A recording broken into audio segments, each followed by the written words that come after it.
Assalamualaikum warahmatullahi wabarakatuh.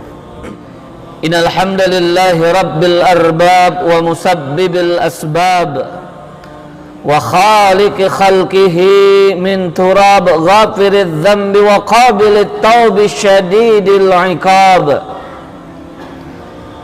Alhamdulillahilladzi wa'adal ulama'a ajrahum bighairi hisab wa ja'ala lahumul 'awaqibal jamilata fi hadhihi dunya wa yaumil ma'ab. Ashhadu an la ilaha illallah wahdahu la syarikalah ar-rahimut tawwab al-karimul wadudul wahhab. Wa ashhadu anna Muhammadan abduhu wa rasuluh alladzi anzala alaihi al-hikmata wa fassala al-khitab. Amma ba'd, fa ya ibadallah, usikum wa nafsi bitaqwallah faqad fazal muttaquna wa khaba man tagha. Laqad qala Allah subhanahu wa ta'ala fi kitabihil karim, ya ayyuhalladzina amanu taqullaha haqqa tuqatih wa la tamutunna illa wa antum muslimun. Wa qala aidan wa tazawwadu fa inna khairaz zadit taqwa. Jamaah salat Jumat yang dimuliakan Allah, yang dicintai Allah subhanahu wa ta'ala, alhamdulillah pada kesempatan yang berbahagia ini, di tengah-tengah keterbatasan kita dan semakin meningginya wabah di tengah-tengah kita, tetapi Allah subhanahu wa ta'ala masih bermurah hati untuk kita, menggerakkan hati-hati kita, memberikan kepada kita kesempatan untuk memperbaiki kualitas dari tujuan kita diciptakan, yaitu penghambaan diri kepada Allah subhanahu wa ta'ala. Penghambaan yang menjadi tujuan utama kita. Apapun profesi dan kesibukan kita, apapun aktivitas kita, hakikatnya kita akan dituntut pertanggungjawabannya oleh Allah subhanahu wa ta'ala. Maka pada hari ini kita kembali mengumpulkan bekal yang akan menjadi sebaik-baiknya bekal untuk kita kembali kepada Allah subhanahu wa ta'ala, yaitu bekal ketakwaan. Karena hakikatnya takwa inilah yang nanti dapat membuat kita berbahagia di hadapan Allah subhanahu wa ta'ala, membuat kita berbahagia ketika pada akhirnya kita diwafatkan, ketika pada akhirnya kita nanti akan dibangkitkan lalu dimintai pertanggungjawaban. Ternyata semua yang kita miliki, semua yang kita punya, dari pekerjaan yang menyibukkan kita, tempat tinggal yang nyaman bagi kita, kendaraan-kendaraan yang membuat kita mudah akan urusannya, begitu juga keluarga yang mendampingi kita, itu semua justru akan Allah hisab, akan Allah mintai pertanggungjawaban. Maka yang sangat merugi adalah ketika semua itu justru membuat kita berpaling, justru membuat kita lalai, justru membuat kita lupa akan tanggung jawab kita untuk mengumpulkan bekal yang menjadi kebaikan bagi kita di dunia dan di akhirat, yaitu ketakwaan. Sehingga Allah subhanahu wa ta'ala memberikan kita perintah untuk mengumpulkan bekal tersebut. Wa tazawwadu, kata Allah, berbekallah kalian, berupayalah kalian, beramallah kalian untuk mengumpulkan bekal. Fa inna khairaz zadit taqwa.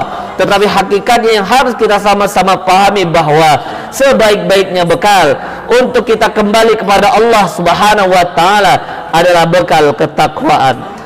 Jamaah salat Jumat yang dicintai Allah, yang dimuliakan Allah subhanahu wa ta'ala, tentu saja ketakwaan ini memberikan penjelasan kepada kita bahwa sebagai makhluk, sebagai hamba, kita mempunyai tanggung jawab dan amanah di hadapan Allah subhanahu wa ta'ala, berupaya mengerjakan semua yang telah Allah berikan ketetapan dan perintahnya, berupaya meninggalkan semua hal yang dapat membuat Allah murka, yang dapat membuat Allah benci akan keberadaannya.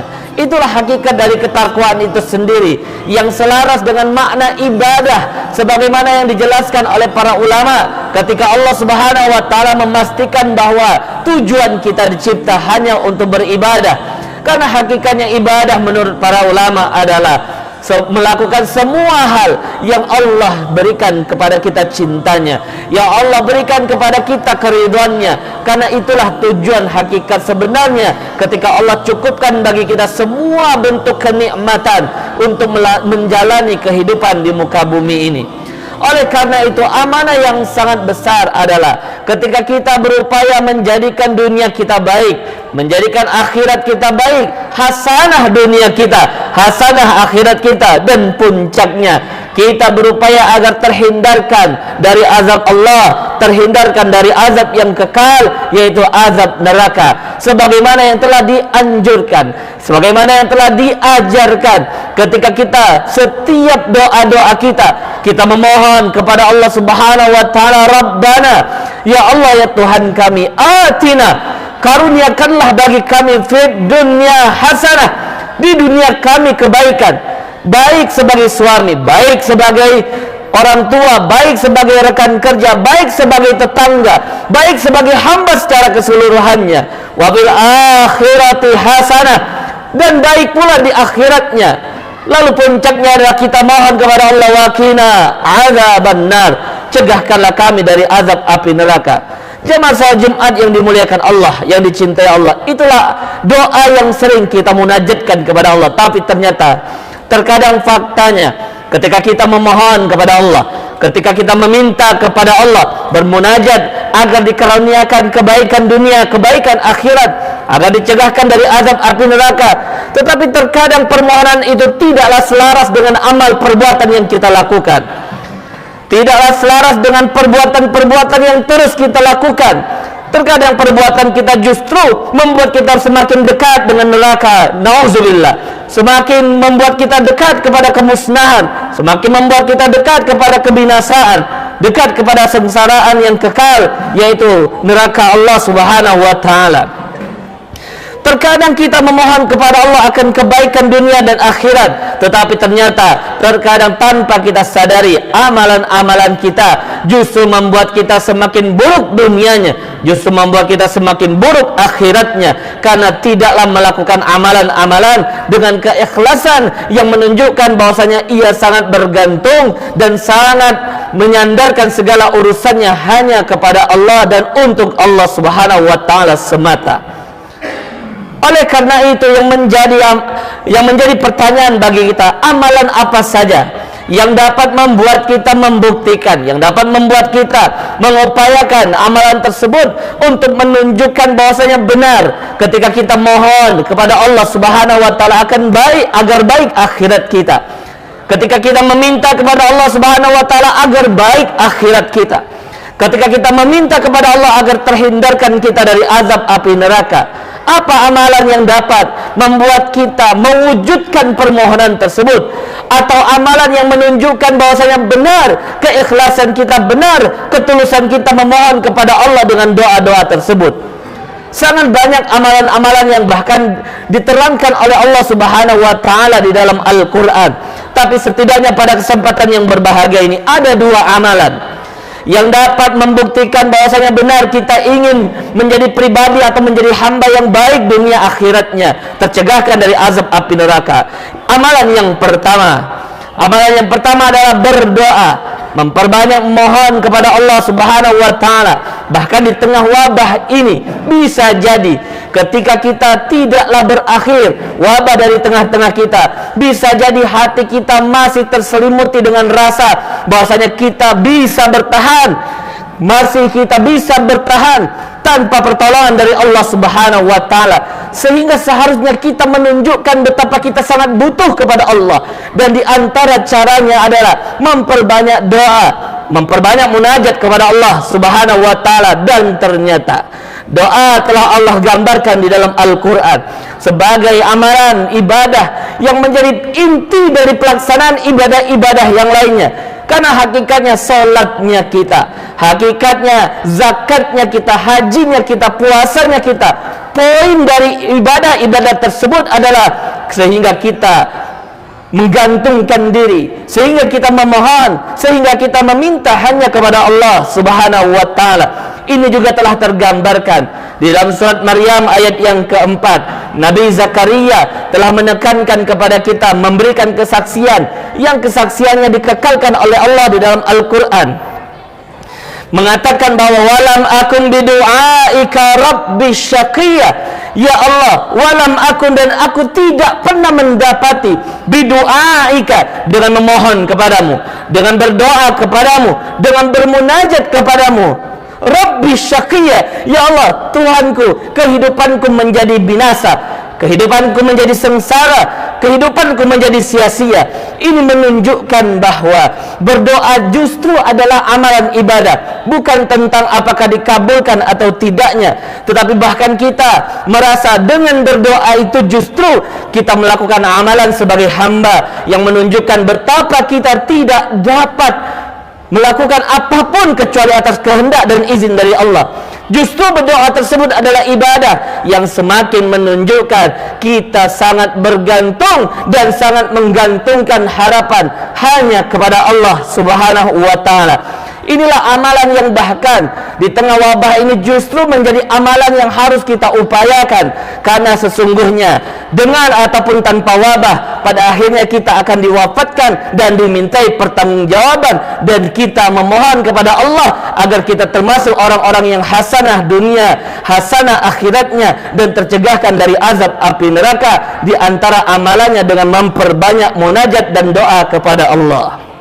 Jamaah salat Jumat yang dimuliakan Allah, adapun amalan yang kedua yang dapat membuat kita terselamatkan, yang dapat membuat dunia kita baik, yang dapat membuat akhirat kita baik, yang dapat membuat kita tercegahkan dari azab api neraka, bahkan di tengah-tengah wabah ini pun kita masih dapat berupaya melaksanakannya, menjadi kesempatan bagi kita untuk membuat alasan untuk terus istiqomah dalam melakukannya, yaitu tilawatul Quran, berinteraksi dengan Al-Quran, memperbanyak interaksi dengan Al-Quran, membacanya ataupun mentelaahnya ataupun berupaya menghafalnya.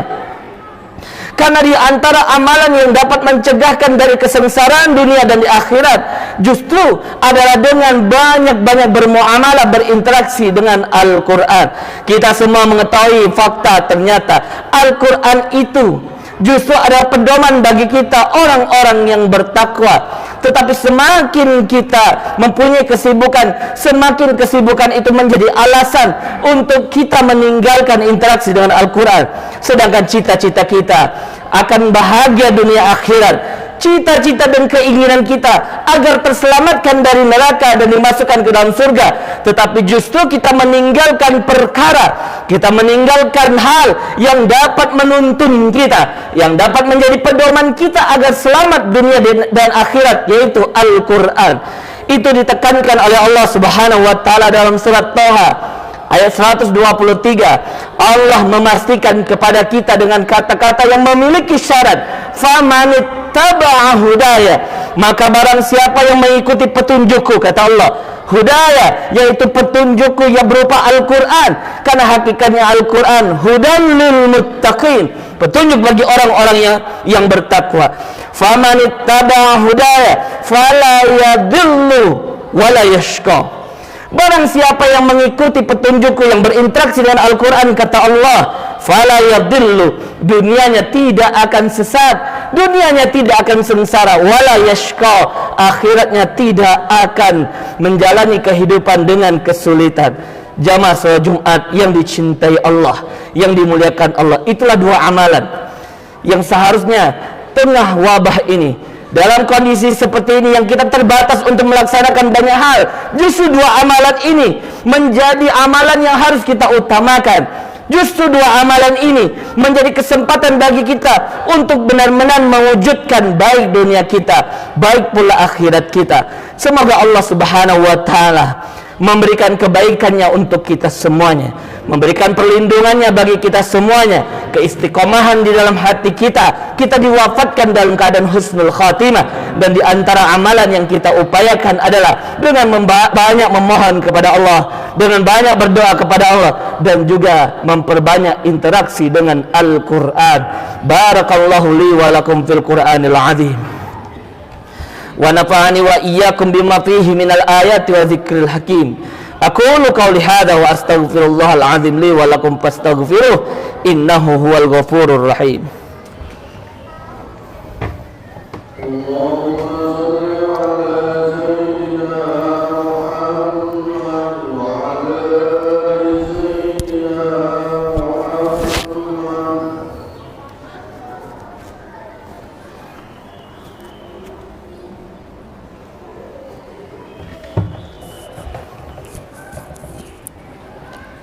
Alhamdulillahi rabbil alamin wa bihi nasta'in ala umurid dunya waddin wassalatu wassalam ala habibina wa syafi'ina wa maulana Muhammadin ashhadu an la ilaha illallah wahdahu la syarikalah iyyahu na'budu wa iyyahu nasta'in wa nashhadu anna Muhammadan abduhu wa rasuluh al-mab'uts rahmatan lil alamin.